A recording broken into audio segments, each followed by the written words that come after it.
Es decir, esta cuestión que tenemos de todo lo relacionado, estos mitos que tenemos relacionados con la mente. Entonces, pensar en ir al psiquiatra o pensar, la gente dice, por ejemplo, pero ¿cómo vas a decir que un niño tiene depresión?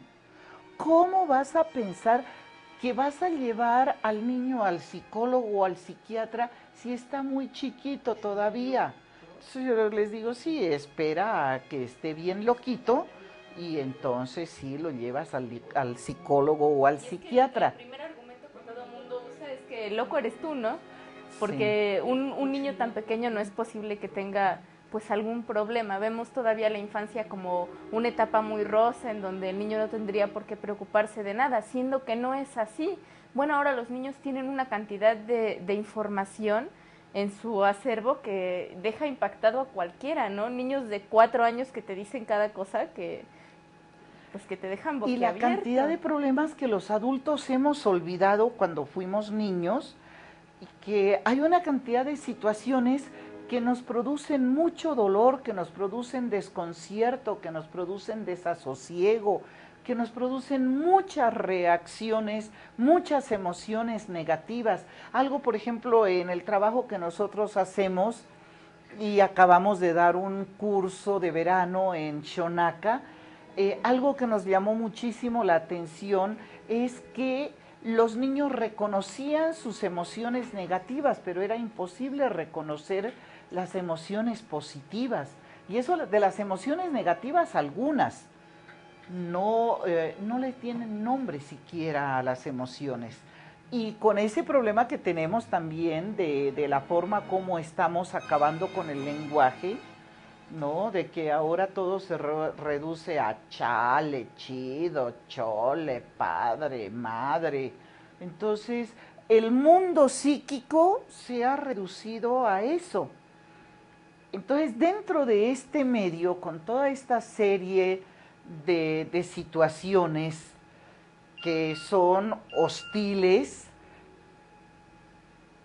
y que cuando nosotros vemos situaciones como las que están sucediendo en el Cuerno de África, lo que está sucediendo en Somalia, donde están muriendo más de 15,000 personas, fundamentalmente niños, al día, y los que no mueren y los que sobreviven, y mientras mueren, ¿qué hay en su mundo interior?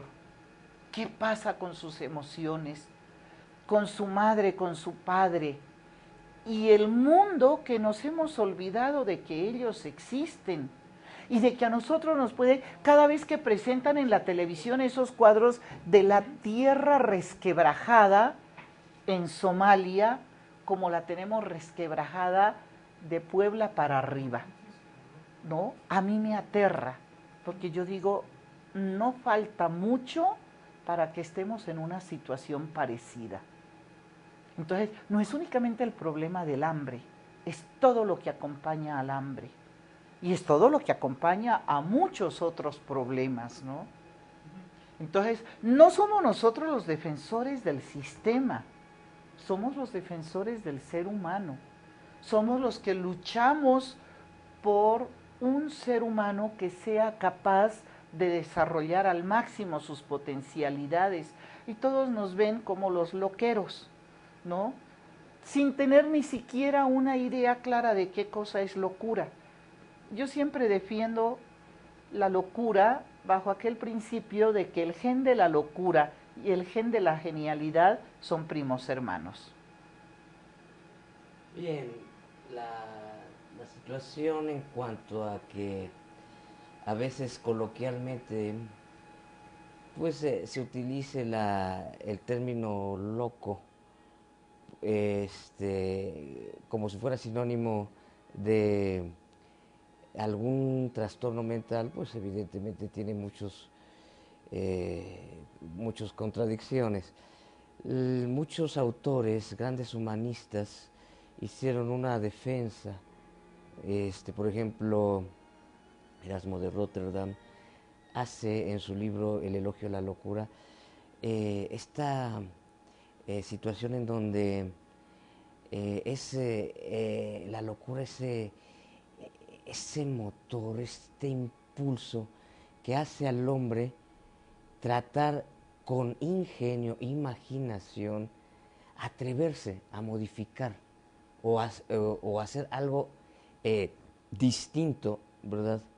A lo que se hizo en la época en que éste vivió. Son aquellos que se atreven a hacer algo distinto, pero en forma creativa, ¿sí? Así que no a lo loco, sino en forma creativa, en donde esta locura los lleva a hacer, a crear algo nuevo, inclusive a contagiar a sus congéneres de también atreverse, a hacer cosas distintas. Dentro de esta situación, bueno, es muy distinto al trastorno mental, en donde existe evidentemente algún problema que dentro del funcionamiento del sistema nervioso central, dentro del cerebro del niño, que le puede impedir, o de hecho le impide, ¿verdad?, poder desarrollarse o poder lograr un desarrollo autónomo y inclusive poder acceder a cierto tipo de creatividades. Entonces es algo distinto. La enfermedad mental o el trastorno mental pone obstáculos o son obstáculos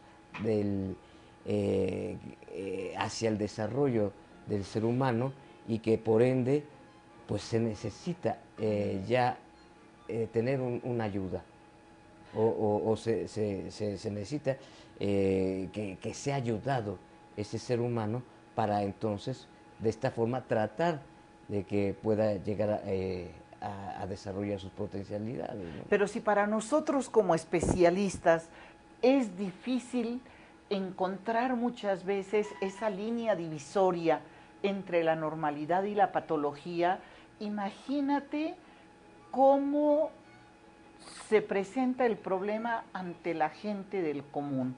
Uh-huh. Le cuesta muchísimo trabajo descubrir, uno ve por qué llegan tan tarde a manos del psiquiatra. Uh-huh. Nuestros pacientes, no solamente los niños, sino en general, porque por un lado el paciente no reconoce, y dependiendo de la patología, obviamente, que tiene algo, que necesita ayuda.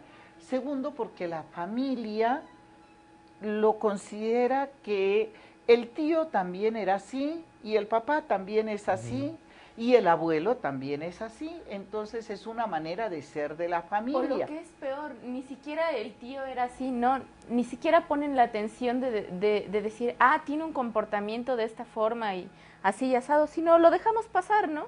Es como más sencillo evadir la situación y decir, pues no me había dado cuenta que sí tiene unos comportamientos medio extraños de repente la persona, ¿no? Hace poco tuvimos un caso muy interesante.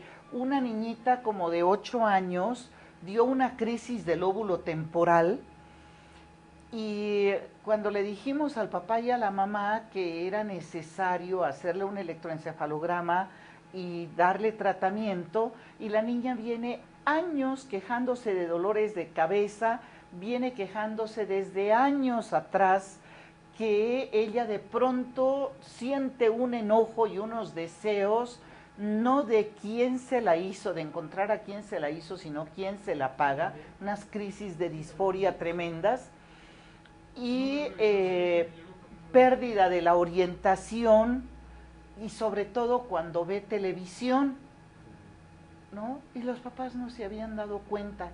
Y los papás estaban muy molestos inicialmente con nosotras cuando le dijimos que a la niña era necesario hacerle no necesitábamos nosotros el electro. La mayoría de las veces yo personalmente les pido el electroencefalograma para poderles mostrar, porque la gente te dice, ¿cómo? ¿Sencillamente porque usted la vio? ¿Porque usted habló con ella? No, a mí eso no me convence, porque más le convence lo que hace el chamán, ¿no? Y entonces cuando ya les muestras el electroencefalograma, y le dices, mira que aquí dice y mira que acá está mostrando que no es lo mismo que el resto del funcionamiento. Ah, entonces sí te creen. Bueno, y de mí se van a ti y de ti vienen a mí. Sí, y así se la pasan visitando porque les cuesta muchísimo trabajo entender eso que está relacionado con la mente, ¿no? Tenemos que comprender que hay mecanismos de defensa, ¿sí? Y vaya, los mecanismos de defensa son personales. Y aunque a veces defienden, defienden tanto que se lleva en los sujetos una reducción, ¿verdad?, de lo que puede ser la objetividad de su percepción, ¿sí? Entonces, esto pues es inevitable, de alguna forma, si a un padre de familia le dicen que su hija, su hijo tiene algún problema, vienen estos mecanismos de defensa porque está parte de este narcisismo. El hijo es la prolongación del narcisismo de los padres. Se proyecta esta situación de que el padre se ve, aunque no quiera, reflejado en el hijo. Y si le dices, tu hijo está mal, algo o una parte de ti está siendo herida. Hasta su Sí. propio sentido de trascendencia, Sí. ¿no? Y entonces es allí que una de las situaciones que hemos tratado de no olvidar también en nuestro trabajo es lo que es la psiquiatría social, la psiquiatría comunitaria.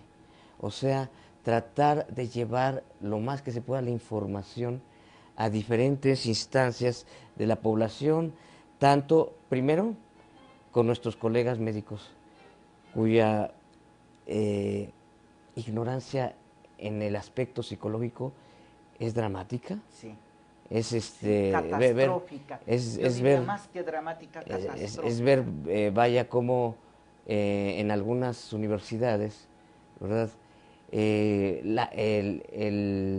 La materia de psiquiatría es opcional, porque les interesa más tener o mantener una acreditación, ¿verdad?, a nivel nacional, ¿verdad?, sacando o viendo la proporción de cuántos de sus alumnos han podido pasar el examen nacional para acceder a una especialidad médica, que ver qué tan bien preparados están. Y esto es importante porque, como tú lo has dicho, muchos de los trastornos psiquiátricos van a ocupar el primer lugar en la escala de morbilidad, o sea, en la escala de las enfermedades, de proporción, de qué tanta proporción tiene en el mundo una determinada enfermedad. Bueno, la depresión poco le falta para ocupar el primer lugar. Y por ejemplo, el trastorno por déficit de atención en el niño triplica muchas veces la frecuencia de los niños diabéticos, por ejemplo. Vamos a